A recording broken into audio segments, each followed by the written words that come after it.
Professor جانب آؤں گا.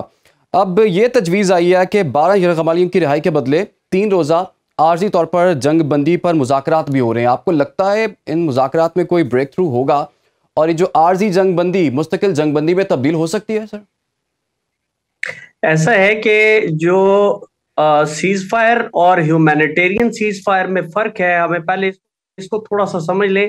Cease fire ہوتی ہے کہ جنگ بندی ہو گئی، جبکہ ہیومینیٹیرین سیز فائر جو ہوتی ہے انسانی بنیادوں کے اوپر تھوڑے عرصے کے لیے کی جاتی ہے. کل تک تو یہ ایگری نہیں تھے، لیکن ابھی پیرس کانفرنس کے اندر جو ڈیولپمنٹ ہوئی ہے اس کے اوپر بات ہونے جا رہی ہے کہ کچھ دیر کے لیے اگر اس کو روک لیا جائے تو ہم ہیومینیٹیرین گراؤنڈز کے اوپر زخمیوں کا انخلاء کر سکیں اور جو ہیلپ جو ہے وہ وہاں پہنچائی جا سکے. اس میں میڈیسن ہے، اس کے اندر باقی چیزیں ہیں. باقی جہاں تک آپ کہتے ہیں، ابھی بریگیڈیئر صاحب سے بھی بات ہو رہی تھی اور آپ کے یہاں پہ بھی بات ہو رہی تھی کہ جی اسرائیل کے اوپر اس کے کیا اثرات ہوں گے، اور جو مسلمان دنیا وہ اکٹھی ہو رہی ہے. مسلمان دنیا کو اب اکٹھے ہونا پڑے گا. پوری دنیا کے اندر چونکہ آوازیں اٹھ گئی ہیں اور یہ زائنسٹ کالونائزیشن کا ورڈ میں استعمال کر رہا ہوں. یہ زائنسٹ کالونائزیشن کا جو پلان ہے ان کا، اس کے اوپر اگر مسلمان اکٹھے ہو جاتے ہیں اور کوئی بریک تھرو ہو جاتا ہے تو انہیں آئندہ کے لیے اسٹریٹجی بنانے میں ہیلپ ملے گی. اس کے علاوہ ایٹمی دھمکی جو دی ہے ان کے ایک منسٹر نے، یہ پوری دنیا کنڈیم کر رہی ہے. اگر آپ الجزیرہ سے لے کے بی بی سی تک دیکھ لیں اور بی بی سی سے لے کر آگے دیکھ لیں، وہ جو ایک ٹرینڈ تھا کہ پوری دنیا میں ایک یک طرفہ رپورٹنگ ہو رہی تھی، وہ تبدیل ہوئی ہے. تو اس کے اوپر جو ہے پوری دنیا کے اندر اثرات آ رہے ہیں اور اب آہستہ آہستہ اس طرف لایا جا رہا ہے کہ اس کے اثرات نہ صرف اس علاقے میں ہوں گے بلکہ باقی دنیا کی اکانومی کے اوپر بھی ہوں گے. تو اس کو کسی طریقے سے روکا جائے. سر 2 روز بعد جو OIC کا اجلاس ہو رہا ہے اس سے ہم کیا ایکسپیکٹ کریں؟ اور 34 روز تو ہو گئے ہیں، ابھی تک تو کچھ ہوا نہیں. کیا ہم یہ کہہ سکتے ہیں کہ اقوام متحدہ اور OIC اور عرب لیگ یہ سارے فورمز اب غیر مؤثر ہو چکے ہیں؟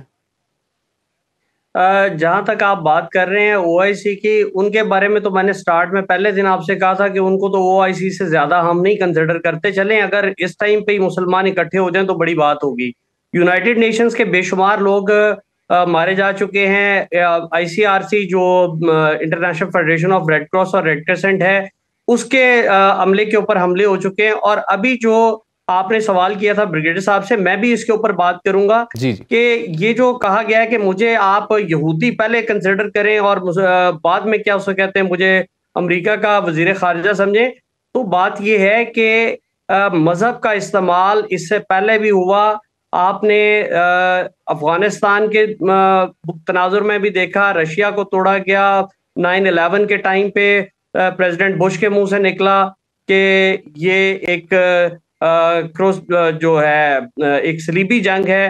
تو اس کے بعد اگر اب بھی مذہب کا استعمال جاری رہتا ہے تو پھر مسلمانوں کے اوپر یہ جو الزام لگایا جاتا ہے کہ آپ لوگ بہت زیادہ شدت پسند ہیں، وہ بچے جو مارے گئے ہیں یا ان کے جو بہن بھائی بچ گئے ہیں یا جو اولادیں بچ گئی ہیں، کیا وہ زندگی کے اندر کبھی بھی ایسی چیز کو سپورٹ کریں گے جس کے اندر دنیا کے اندر امن، سلامتی اور دہشت گردی کو ختم کرنے کی بات کی گئی ہو؟ تو یہ نفرت اور خون کے ساتھ امن لکھنے کی جو بات ہو رہی ہے مذہب کی بنیاد پہ، یہ کہیں بھی دنیا میں سپورٹیو نہیں ہے.